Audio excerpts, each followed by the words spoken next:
This is Andi Purewal for Boxing Social in association with Betfred, and I'm delighted to be joined by a very smart looking and a very happy Eddie Hearn. Eddie, how are you? I'm very well, thank you. Yeah, it was a big day for us today.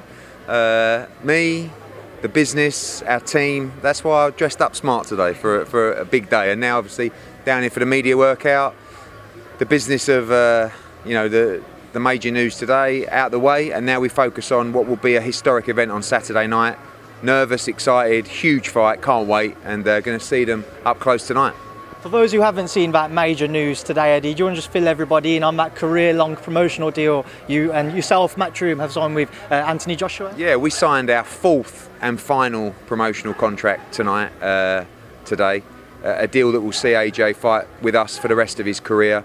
Humbling, proud, a very loyal man who we have done a fantastic job for. He has been an incredible ambassador for the sport, an asset for our business, an asset for boxing, and very proud that he will spend the rest of his career with us. It's very unusual, if you go back over the history of boxing, to see a major star like that stay with the same promoter for his entire career. Like, go back across even the greats, whether it's De La Hoya, whether it's Canelo, whether it's Mayweather, Tyson, Holyfield, all these people have had multiple promoters, and I think it's a testament to the job we've done. It's a testament to the loyalty of Anthony Joshua, and just really good to know that we can plan the rest of his career for many more chapters. But obviously, first things first, take care of business on Saturday. I mean, obviously you mentioned there many more chapters, so what is the plan? Saturday goes to plan. AJ successful, straight for for Tyson Fury if he comes through Deontay Wilder. Yeah, that's of course the plan. It's always been the plan to be undisputed. Honestly, it's such a big fight on Saturday that all the focus is on Joshua-Usyk. Of course, if we're successful, if Tyson Fury is successful, naturally we'll move straight into the undisputed fight, and then many more chapters still to come after that. I see AJ going for another, 4, 5, 6 years. Still has massive hunger for the sport, still improving, still loving what he does, and nice to know that we'll be a part of that till the day hangs him up. Now, obviously, the deal is just between yourselves and Anthony Joshua. So, where do things stand with his television network and where he wants to go with regards to that? That's there to be agreed between ourselves and the broadcaster and AJ and 258. I see a lot of people just presume that we'll want to push him to DAZN. That's not the case. We'll make the correct decision for Anthony Joshua. He's had a great relationship with Sky. Of course, those discussions will continue. DAZN are a huge powerhouse with huge news coming in many different markets around the world, and there are many other players as well that would love to secure the signature of Anthony Joshua. So he's in a great position. But it wasn't a case of making those and having those discussions prior to this fight. We all know he's a network free agent on Sunday morning, but it hasn't really been discussed that much because all the focus has been on Joshua-Usyk. So that's pending, that's to come, and we'll all sit down and make the right decisions for Anthony Joshua. I do just want to ask on that. Obviously, a few people over social media maybe seeing little subtle back and forth between maybe yourself or Adam or just Sky and Matchroom on the back of leaving, looking at comments. Just want to get your take on what's the mood been like in the build up to this fight week and the event on Saturday night. It's business, I haven't seen many interviews with me, which is a shame because we've got to push the show, but it is what it is. Ultimately, I've had a great relationship with Sky. I think that our relationship across other sports is still fantastic, especially across the darts at Sky. And, I just made a decision that was in the best interest of what I feel our business, our fighters, the sport, the fans, and I'm sure there'll be a lot of business to be done with Sky in the future. But right now our focus is obviously with DAZN, and Sky are going to do what they're going to do, and I think competition is healthy. I have a show on Saturday night on Sky Sports, and I'll carry out my business in the right way. Now let's touch on that show. Start off obviously with that main event, Anthony Joshua-Joshua-Usyk. We saw some photos a couple of weeks ago of AJ looking a lot leaner than what he usually does. Is that kind of a sign that he'll look to be a little bit lighter and look to move around the ring with Alexander instead of being a bit heavier and putting his power on display? I saw him today and he was having his photos done and he had his shirt off. He didn't look that lean to me. He looked like an absolute machine. And I was actually joking about it. So I said, wow, you've leaned down. He went, do you think? I went, no, I don't. I do expect him probably to come in a similar weight to Ruiz too. And I think he needs to be sharp on his feet. You know, I don't think he doesn't buy into, too big, too strong. Yeah, I'm going to bulldoze him. And he knows he has to be good on his feet. He has to be quick, and he has to punish Usyk for his mistakes. And I think being bulky and slow that's not the ideal way to do it. So, I think it's going to be interesting to see how the fight unfolds. I don't think he's coming at a specific weight. I think he's just trained the best way to deal with Alexander Usyk, and whatever the weight comes out at. So, we'll see what they both weigh on the scales on Friday. It'll be fascinating. Everybody loves that debate, sometimes as much as the fight. So I see AJ coming in somewhere around the same weight as Ruiz, maybe a slightly lighter Ruiz 2 fight. And I expect Usyk to be heavier. He looks heavier. Whether he is heavier or not, we'll see on the night. Eddie, as we've drawn closer towards the fight, I've seen a lot more people kind of making the fight a lot closer than what it was originally in people's minds. AJ successful on Saturday night. Where does this win rank against his previous bouts? Good question. I mean, I think this fight could be bigger than the Klitschko fight in many different ways. Not just in terms of the achievement of beating him, but also, in terms of the numbers, the pay-per-view, etc. I just want people to appreciate Anthony Joshua and the run that he's had. I mean, when you go over the last 12 fights, you've got Dillian Whyte, you've got Charles Martin, you've got Dominic Brazil, Eric Molina, Vladimir Klitschko, Carlos Takam, Joseph Parker, Kubrat Pulev, Andy Ruiz, Kubrat Pulev, Alexander Usyk. That's a hell of a run. No heavyweight has had a run like that. And if he beats Usyk on Saturday, I believe he should go down as a pound-for-pound great. And Usyk's a pound-for-pound great. Do you know what I mean? So I hope he gets the credit he deserves, because this guy will fight anyone. And you have to understand as well, when a guy is as big a draw as AJ, you don't need to fight these people. He could have gone off and he could have not fought Usyk. He could have taken another fight. We could have said, that we're tired of these mandatories, etc. But no, he's facing another mandatory challenger, and he's prepared to try and maintain his belts to get to that undisputed position. Very tough fight. Very tough fight. But how exciting. How excited are you for this fight? I mean, this is what we want. And we're all going to have a great time on Saturday in the arena, watching at home. And we're all going to be nervous. I'm going to be shitting myself. But that's when I know we got a great fight. So can't wait. Eddie, obviously I will catch up with you on another day for the undercard and what have you, but there's a lot going on I need to get your thoughts on. I'm sure you're more aware than anybody. There's more reports circulating recently about DAZN looking to buy out BT. Seems to be a deal maybe close. I just want to get your take on it. Yeah, it's not really for me to comment. I've had a few, my Twitter's been sort of blowing up about the whole situation. It all sounds extremely exciting. We'll see. We'll see how it unfolds. There's a lot of people that know a lot more about it than me, and we'll see what happens in the future. Is there anything you could tell us about it at all, kind of that There are things that I know, but I can't. It's honestly, I'm not a spokesman for DAZN. It wouldn't be right of me to make a comment, and I'm sure that the future will tell us everything. Another boxing media company set up as well, Probellum. I want to get your take on their introduction into the sport, headed by Richard Schaefer. Yeah, my old pal, Richie. Actually a good operator. And great to see new people in the sport. I know a few of the guys there, Harrison Whitman, who we've actually been negotiating some fights with in the last couple of weeks on behalf of Probellum. So all sounds really positive. I think as long as people are happy to work with each other, for us, really, my plan is to put on a global schedule on DAZN that gives subscribers great value for money. And if that means working with absolutely anyone, I don't care, because that's my job. Yes, I want to build a great stable. Yes, I want to have the strongest team. But at the same time, we're only, we are valued by, or we are, everything that we deliver, we are judged on.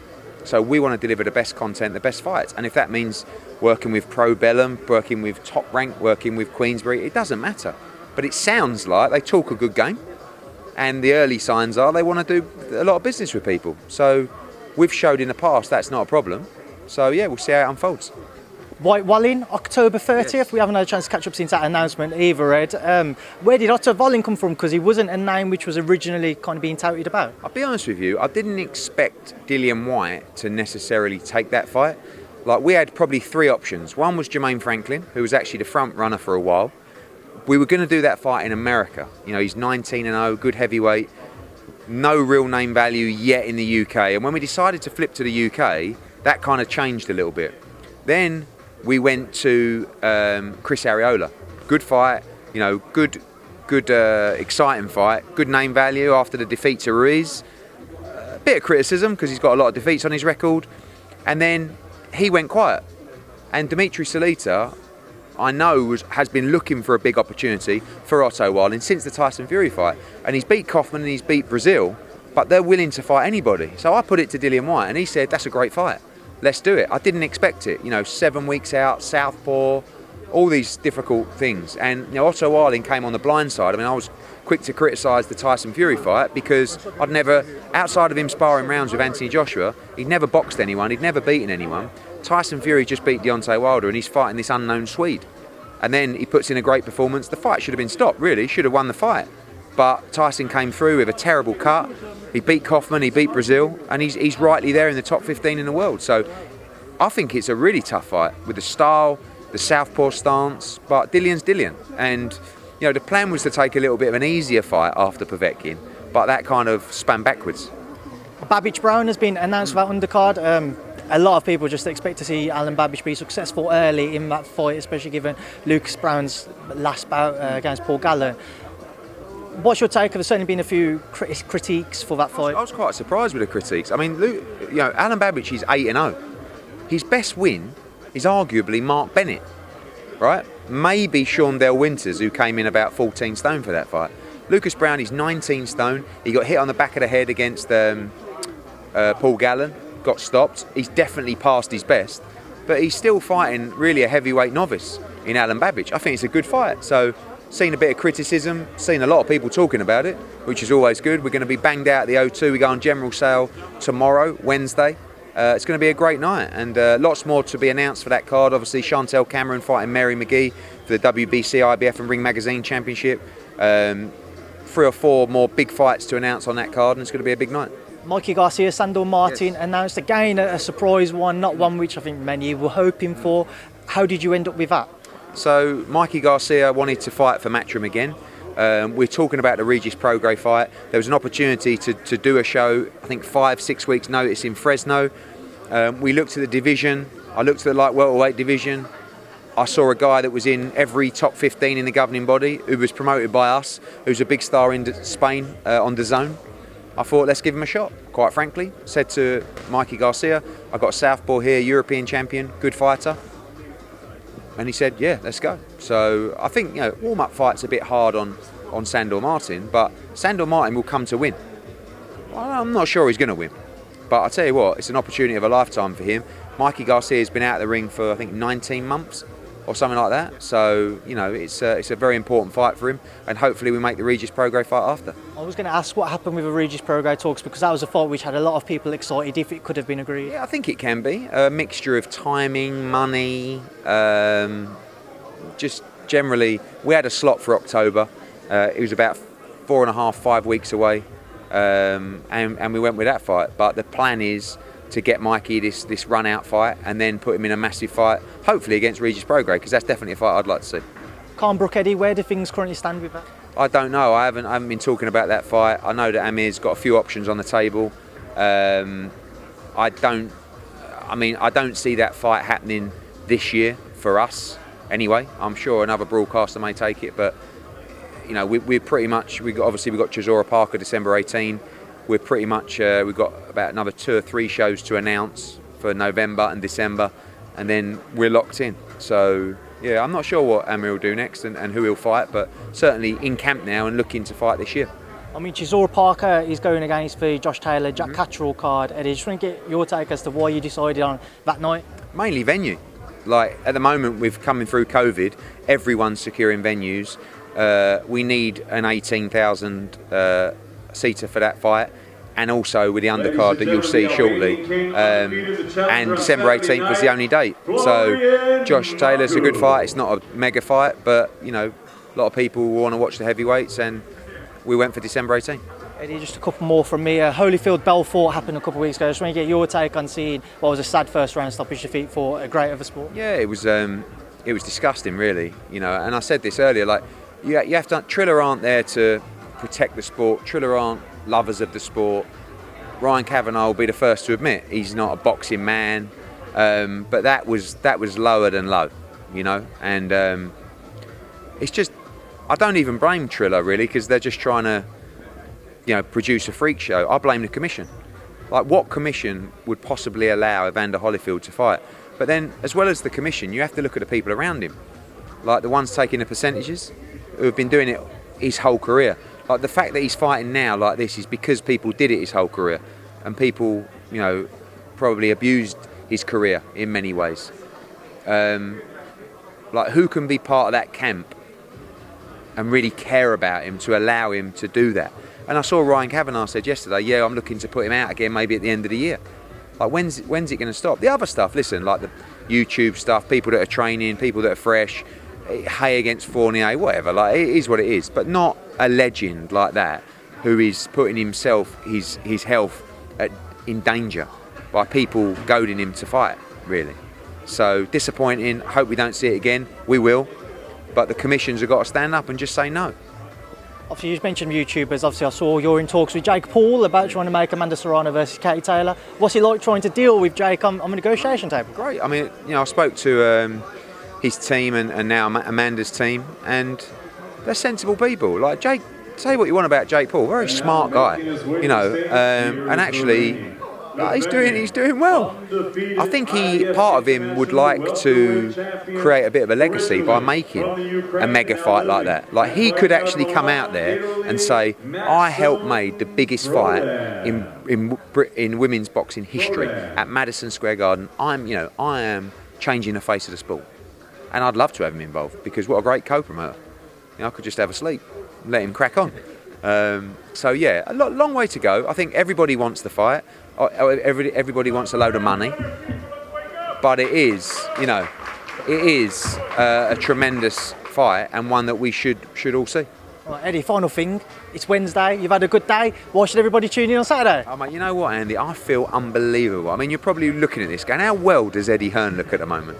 But it don't get any bigger than this. I was down at Spurs yesterday. I was there on Sunday.